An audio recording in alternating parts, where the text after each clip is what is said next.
Good morning, everyone. I am Priyanka Rajput, Assistant Professor of SIRT EX Department. Today we learn about the topic of regulation and deregulation. In previous lecture, we have already discussed about the problem associated with the interconnected system in a power system. So now we'll discuss about the regulations and deregulation. Before understanding the deregulation, I am explaining here about the regulation. What is a regulation? Regulation means government has set down law and rules that put limits on and define how a particular industries or company can operate. Means government ने कुछ rule और regulations set कर दिए हैं जिसके through क्या होता है कि कोई भी कंपनी है वो रन करेगी, तो that is called regulations. Now, what is a regulation?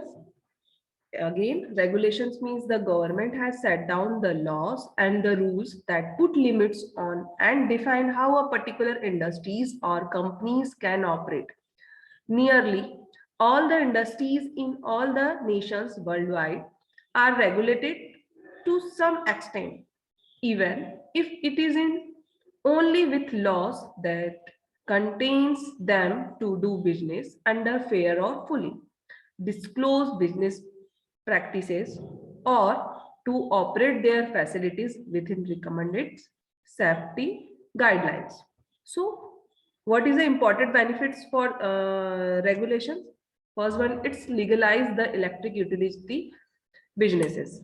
Second one is it's approving rights of way, and then it assure a return on investment regulated as that might be. Third one is it establish local monopoly, means fixed a particular area for business. Now the key characteristics of the regulations, first one is a monopoly franchisee. Only the local electric utility can produce, move or sell commercial electric power within its service territories. Second one is obligations to serve. Third one is a regulatory oversights. Fourth one is a least cost operation, and last one is a regulatory.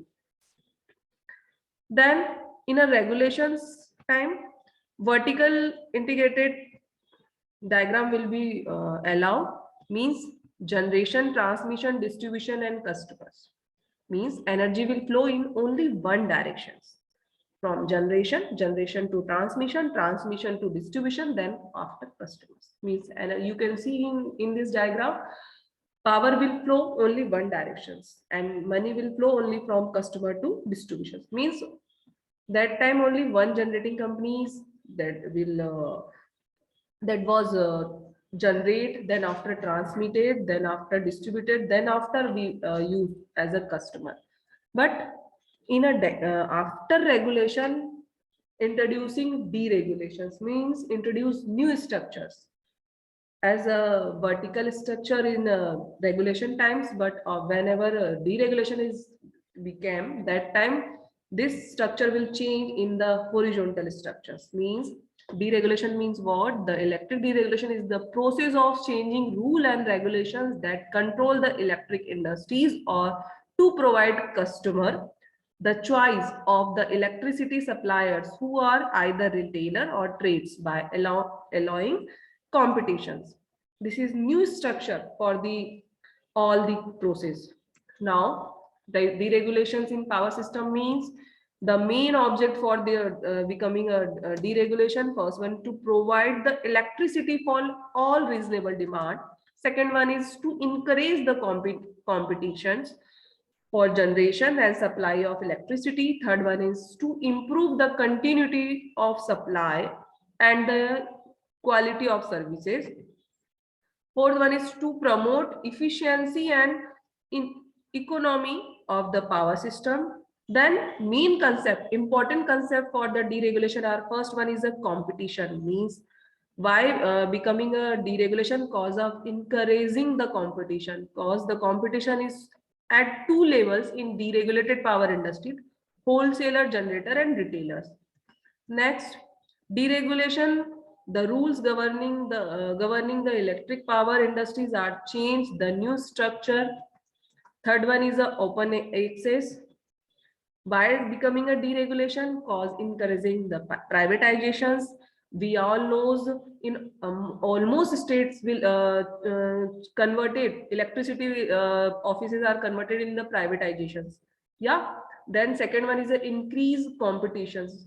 By increased competition, if competitions is there, so means quality will improve, efficiency will improve. That's why it's very important for increasing the competitions. Increase the efficient power generation, increase the efficient transmissions, increase efficient distribution, reductions Indian power network, restructure Indian power network, public and private sector coordinators, reduce power cost. Okay.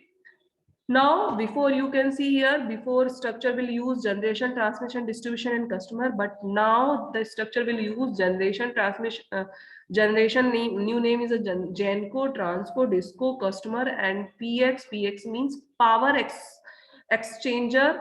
ISO means independent system operator. RESCO means retailer energy service company. You can see here power will flow in all the direction, almost direction, and money is also flow in all this. So this is the some views, some discussions related to regulation and deregulation. In next lecture, we will discuss about the restructuring, detailing about all the restructuring parts. So thank you everyone. Thank you.